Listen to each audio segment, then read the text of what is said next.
This is Heliox, where evidence meets empathy. Independent, moderated, timely, deep, gentle, clinical, global, and community conversations about things that matter. Breathe easy, we go deep and lightly surface the big ideas.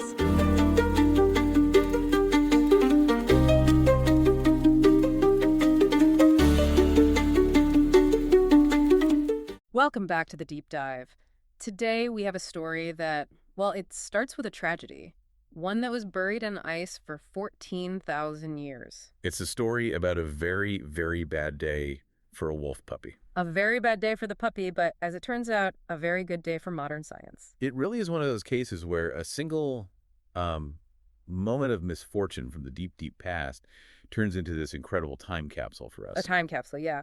We're basically looking at a frozen snapshot of the Pleistocene. Exactly. And usually when we talk about ancient DNA, we're picturing a bone found in a cave or maybe a tooth. Something distinct, something solid. Right. But today we're talking about something much, much messier. Today we're talking about a stomach. Specifically, the stomach contents of a mummified wolf puppy that was found in the permafrost of Tumat. Tumat, that's in northeastern Siberia, right? It is. Just the name sounds cold. It really does. So picture this. It's around 2011, and researchers are at this site, and they find this puppy, and it is amazingly well preserved. Incredible preservation. But the real surprise comes later, during the dissection. They open up its stomach, and inside, there's this piece of tissue. Not even digested. Barely. It's like a snack that was swallowed, and then almost immediately everything just froze. And that snack, as you called it, turned out to be from one of the very last woolly rhinoceroses to ever walk the earth. Which is just, it's mind-blowing to me. We are going to build an entire deep dive around this one piece of undigested meat. Because it's not just about what a wolf ate for lunch. No, this is a murder mystery. It is an evolutionary murder mystery. The victim is the woolly rhino, Coelodonta antiquitatis. An iconic beast of the Ice Age. I mean, this is the animal you picture alongside the woolly mammoth. Absolutely. Massive shaggy coat, two huge horns on its face. It roamed all across northern Eurasia.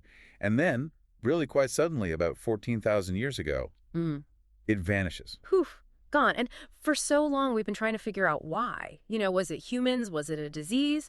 Was it the climate changing? And typically, when a species goes extinct, we expect to see warning signs. We expect to see them struggling. Yeah, you don't just, fall off a cliff. Well, the theory is that they don't. We call it the extinction vortex. The extinction vortex sounds dramatic. It is. The idea is that as a population shrinks, they start inbreeding. Their genetic diversity just tanks. They get sicker. Sicker, weaker, and eventually they just sort of fade away. But, and this is the hook for today, this little piece of meat from a wolf's stomach, it tells a completely different story. A radically different story. We are diving into a brand new study. It was just published in Genome Biology and Evolution in 2026. And the title is, get this, Genome shows no recent inbreeding in near-extinction woolly rhinoceros sample found in ancient wolf stomach. It's a very descriptive title. Not a lot of mystery there. It spoils the ending just a little bit. But the journey to get to that conclusion is what's so wild. We are going to unpack how on earth they read the DNA of a rhino that had already been half-eaten. What that DNA tells us about the final days of this incredible species. And why everything we thought we knew about extinction might need, well, a little bit of an update. And we're going to see how we use what we call ghost DNA to reconstruct these entire lost worlds. Because this study is just a masterclass in forensic biology. So, grab your parka. We are heading to the Siberian permafrost. Let's dive in. Let's do it. Okay, so first things first. Let's talk about the specimen itself. We're calling it Tumat 14K. Right. Tumat for the location where it was found, and 14K for its age. So that's 14,000 years. Approximately. Radiocarbon dating puts this little piece of tissue at about 14,400 years old. Okay, 14,400 years. Give us some context. Where does that fall in the grand timeline of the woolly rhino? That is right on the precipice. I mean, the very edge. The fossil record suggests the entire species went extinct roughly 14,000 years ago. So this individual rhino, the one that ended up in this wolf's stomach, it was alive during the last chapter. It could have been part of one of the very last generations on Earth. Wow. It adds such a heavy weight to this one little sample. It's not just a rhino. It could be one of the last rhinos. Exactly. But here's the problem, and I kind of alluded to it earlier. This sample spent time inside a stomach. Yes.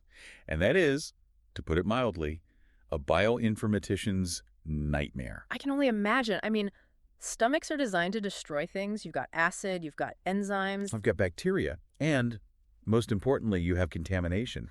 Just think about it. You're trying to sequence the DNA of the rhino. Right. But the tissue is covered in the wolf's DNA from its saliva and stomach lining. It's swimming with the wolf's gut bacteria. And it's been sitting in mud for 14,000 years, so it is just saturated with environmental DNA. So it's a needle in a haystack, but the haystack is also made of DNA strings that look suspiciously like the needle. That is a perfect way to put it. And in the study, they talk about this dirty data problem. They didn't just try once. They actually made, I think, around 20 different extracts from tiny pieces of this tissue sample. 20 different tries. They had to. They had to be thorough. And the results they got back were incredibly variable. They measure something called endogenous DNA content. Okay, what's that? It's basically asking, of all the DNA we managed to pull out of this sample, what percentage actually belongs to the rhino we're interested in? And what were the numbers? Were they good? They were low, very low. We're talking, in some cases, 1.9%. The best was around 8.3%. So 90 to 98% of the data they were getting at first was just junk. Junk. From a rhinogenomics perspective, yes. It was bacteria, it was wolf DNA, it was ancient soil fungi. I saw in the source that there was one particular sample, I think it was called Extract U, that was especially bad. Ah, yes. Extract U. That one was a bit of a laugh. It was almost all wolf, wasn't it? It was 66% wolf DNA. So they basically sequenced the puppy by accident. They did. They had to throw that entire data set out. It just wasn't usable.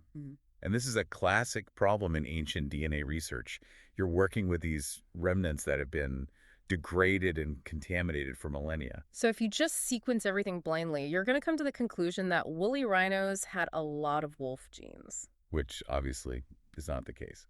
So how do they clean this up? How do you take this digital pile of mixed up DNA and say, okay, this strand is rhino, this one is wolf, and this one over here is some random bacteria? They use a really clever technique called competitive mapping. Competitive mapping sounds almost like a sport.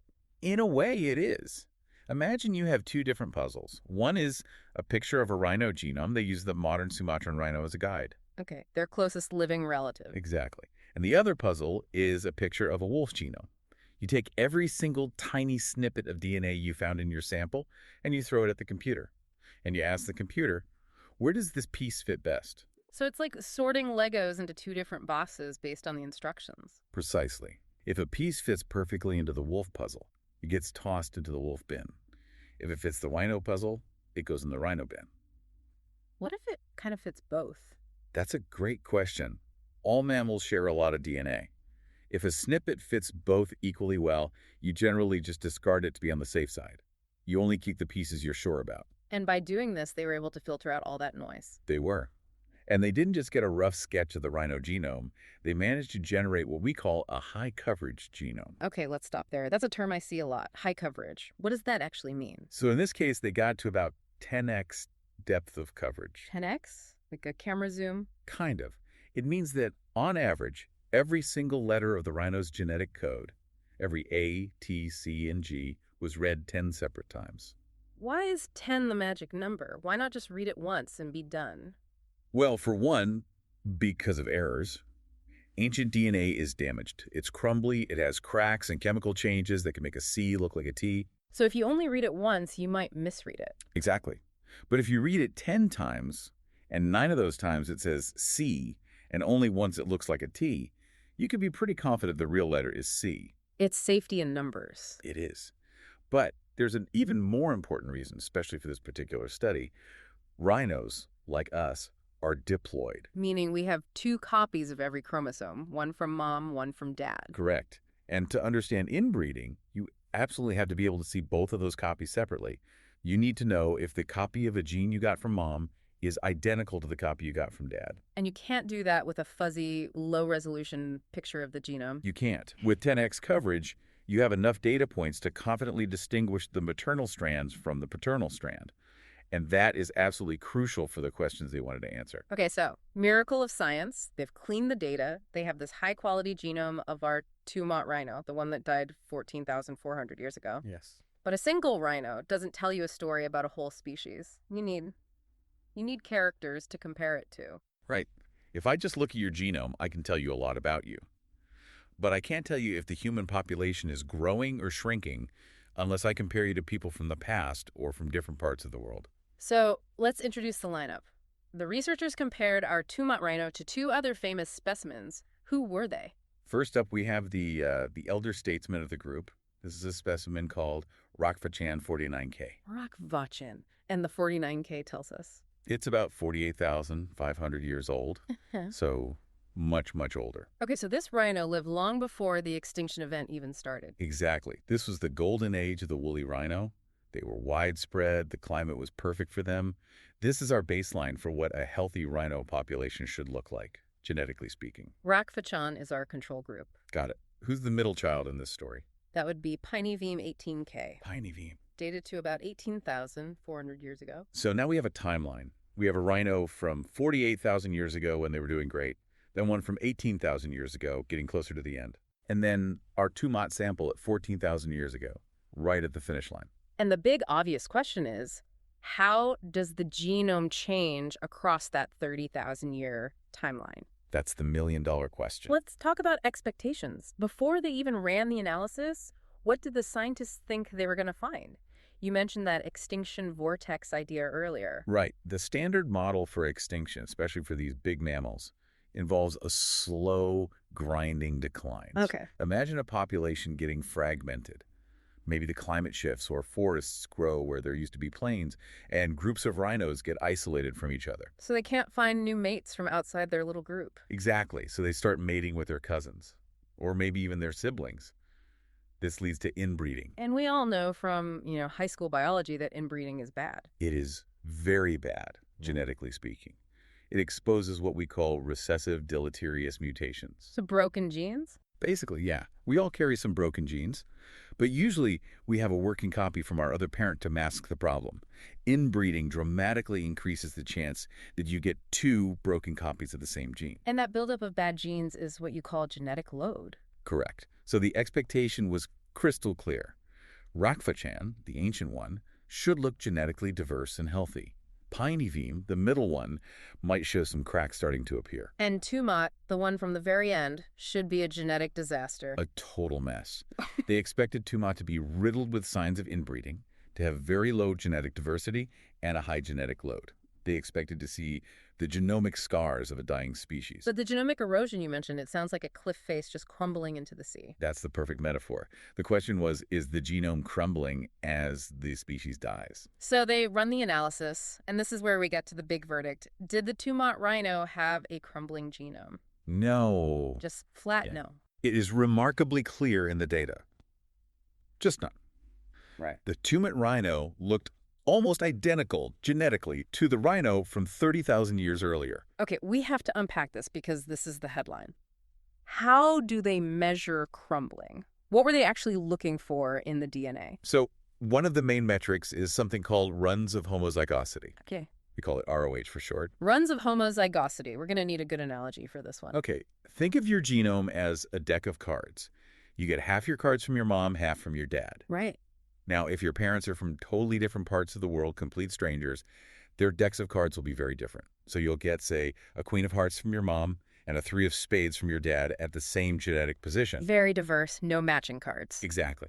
But what if your mom and dad were first cousins? Okay. They share a set of grandparents. That means they inherited some of the exact same cards from those grandparents. Yeah. So when they pass their cards on to you, you might get a king of diamonds from mom and the exact same king of diamonds from dad. You get a pair. An identical match. An identical match. Yeah. And in DNA, a long stretch of those identical matches is a run of homozygosity. It's a dead giveaway that your parents were related. So the longer the run, the more related your parents were. Precisely. And the length of the run also tells you when the inbreeding happened. Who does length tell you about time? It's a process called recombination. Every generation, when we make sperm and eggs, our chromosomes get shuffled up. They swap little pieces. It's like shuffling the deck. It breaks up those long blocks of identical cards. So if my parents were brother and sister, which they're not. Hypothetically, if they were, the identical stretches you inherited would be very, very long because there hasn't been much time for that shuffling to break them up. Okay. And if the inbreeding happened, say, 500 years ago in my family tree? Then those original long stretches would have been chopped up into tiny little pieces by hundreds of years of shuffling. You'd still see identical segments, but they'd be short runs of homozygosity. So long runs mean recent, dangerous inbreeding. Short runs mean ancient history, just background relatedness in a population. You've got it. That's the key. So, Got it. what did Tumat have? Tumat had almost exclusively short runs. The study found that 98% of its homozygous segments were under 1 megabase in length. That's considered very short. And what about the longest one they found? The longest continuous segment was only about 5.2 megabases. And for context, in populations we know are highly inbred, like the wolves on Isle Royale, or some endangered mountain gorillas, you see segments that are massively longer than that, taking up huge chunks of the genome. So the verdict from the ROH analysis is that Tumat's parents were not siblings. They weren't even cousins. No, this rhino was not the product of a small, incestuous, dwindling population. It came from a large, healthy, outbred mating pool. But I'm stuck on the timing. This rhino lived 14,400 years ago. The entire species goes extinct just 400 years later. A blink of an eye in evolutionary time. So you're telling me that just a few centuries before they vanished from the face of the Earth, they were genetically fine? That is exactly what the data suggests. And it wasn't just the inbreeding analysis. They looked at the population's history using another method called PSMC. PSMC, that's the pairwise sequentially Markovian coalescent. It's a mouthful. What does it actually do? It's a clever way to look back in time. By analyzing the patterns of mutations in a single genome, you can actually estimate how large the effective population size was at different points in the past. It's like a population census graph, but derived from just one individual. That's a great way to think about it. And when they ran this analysis for all three of their rhinos, the 48K1, the 18K1, and our Tumat rhino, the graphs practically lay on top of each other. They were identical. So the population history was the same for all of them? Yes. They all show that the population took a dip way back in the early Pleistocene, hundreds of thousands of years ago. But after that, it was stable. The line leading up to 14,000 years ago is flat. It's not crashing down. It blows up the whole fading away theory. They weren't fading. They were holding steady. They're holding steady. And one last metric, heterozygosity, which is a general measure of genetic diversity, was also stable. It was around 1.2 SNPs per 1,000 base pairs. Is that good? It's decent, and more importantly, it was stable. It was comparable to the much older rhinos. So the bottom line is, if you looked at the Tumat rhino's DNA without knowing the date, you would think, this is a species that's doing okay. Maybe not booming, but doing just fine. And yet, they were the walking dead. And yet they were the walking dead. Okay, this brings us to the real mystery then. If it wasn't genetics, if they weren't sick, if they weren't inbred, what killed the woolly rhino? This is where the forensic analysis has to shift. Yeah. It moves from genetics to geology and climatology. Because if the population didn't collapse slowly... Unless it collapsed quickly, a sudden event. Exactly. The paper concludes that the extinction was remarkably rapid. We're likely talking about a total population collapse that happened within just a few centuries. That's too fast to leave a genetic scar. Way too fast. Yeah. It's like, if a meteor hits you, your DNA doesn't have time to show signs of sickness. Mm-hmm. You just die. Right. Now, there wasn't a meteor 14,000 years ago. But for a cold-adapted animal like the woolly rhino, there was something almost as drastic. And the heat. The heat. Specifically, a climate event called the Bølling-Allerød interstadial. The Bølling-Allerød. It sounds like a Scandinavian death metal band. Well, it was a death knell for a lot of the Ice Age megafauna. It was a period of extremely rapid warming that hit right around 14,700 to 12,800 years ago. So smack dab in the middle of when our rhino was alive. Exactly. Tumak lived at 14.4 thousand years ago. The warming started just a few hundred years before that.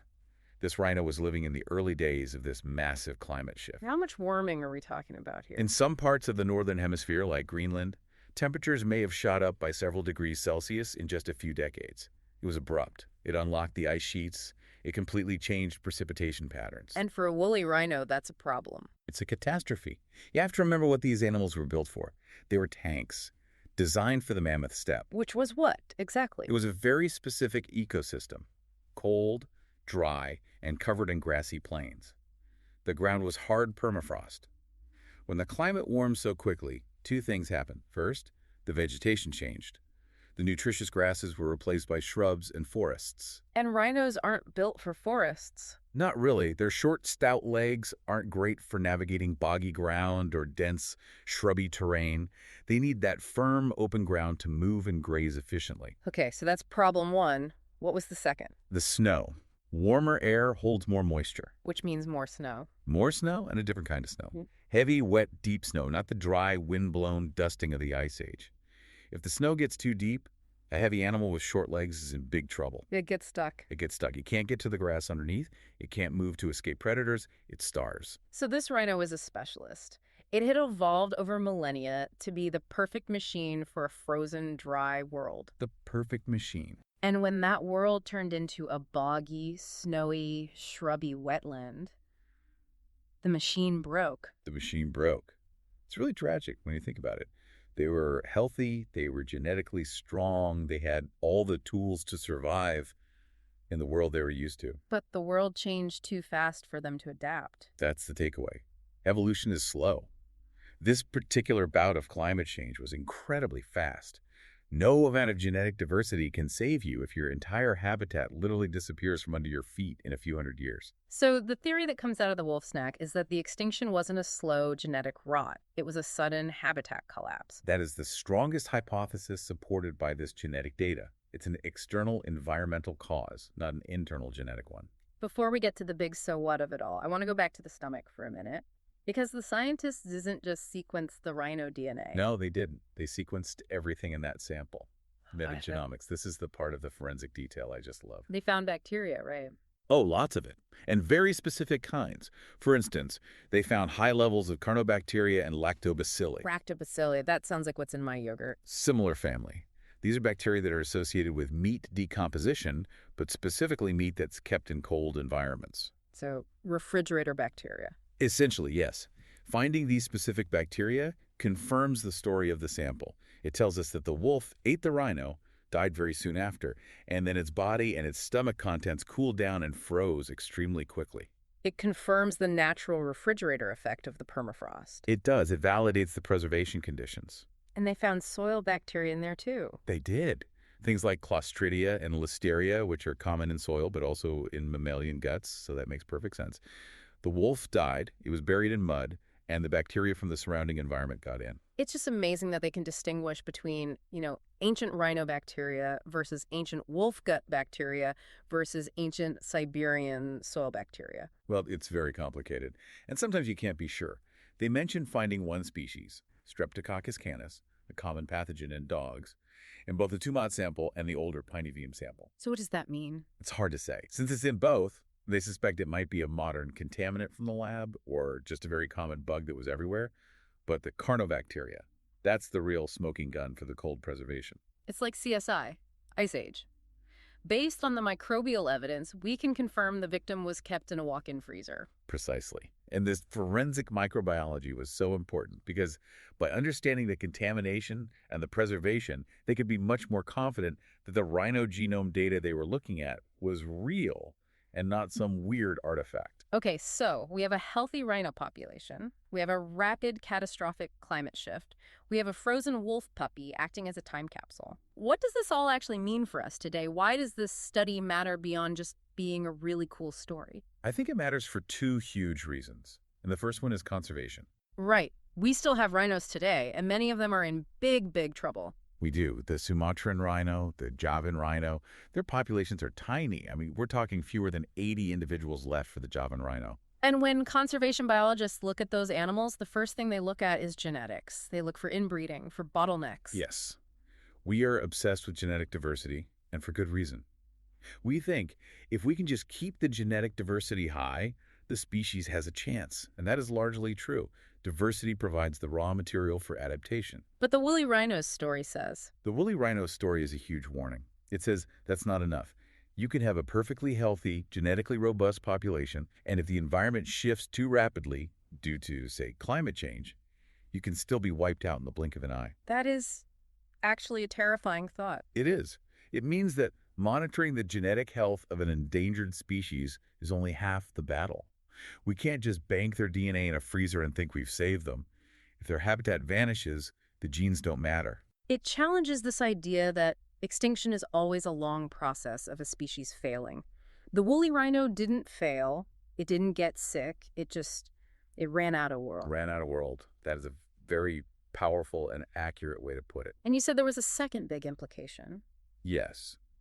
It's about how we do this science, the field of paleogenomics.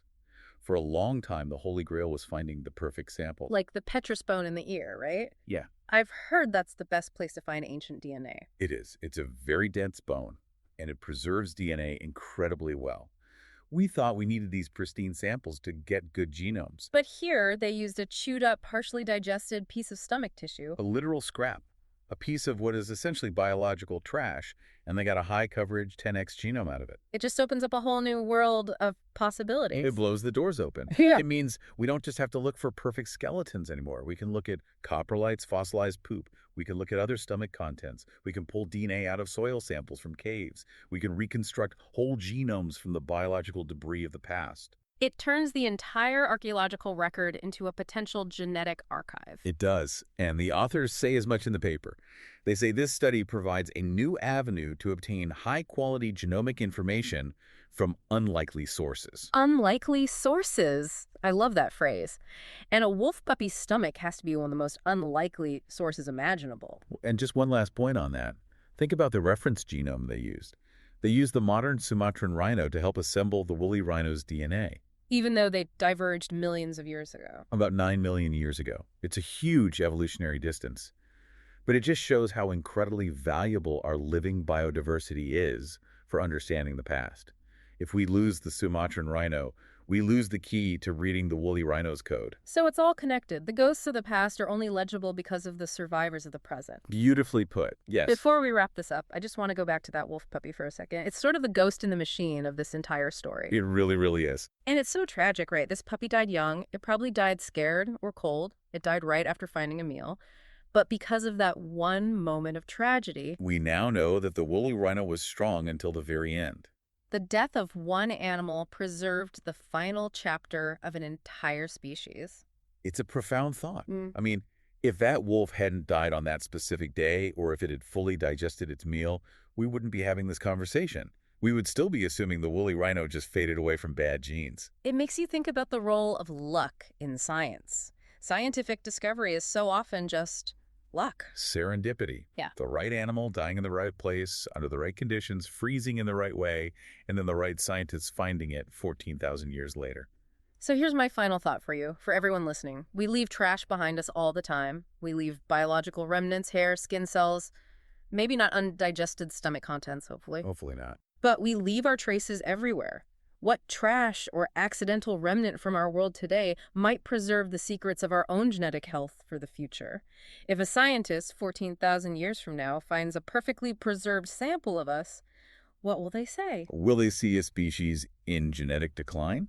Or will they see a species that was, like the rhino, doing just fine, right up until the world changed too fast? That is a question worth mulling over. Are we the Rakhtachan rhino in its prime, or are we the Tumat rhino walking toward the end of the line? A sobering thought to end on. On that cheerful note, thank you for joining us for another deep dive. It was a pleasure, as always. Stay curious, stay adaptable, and try not to end up as a snack in a wolf's stomach. We'll see you next time. Thanks for listening today.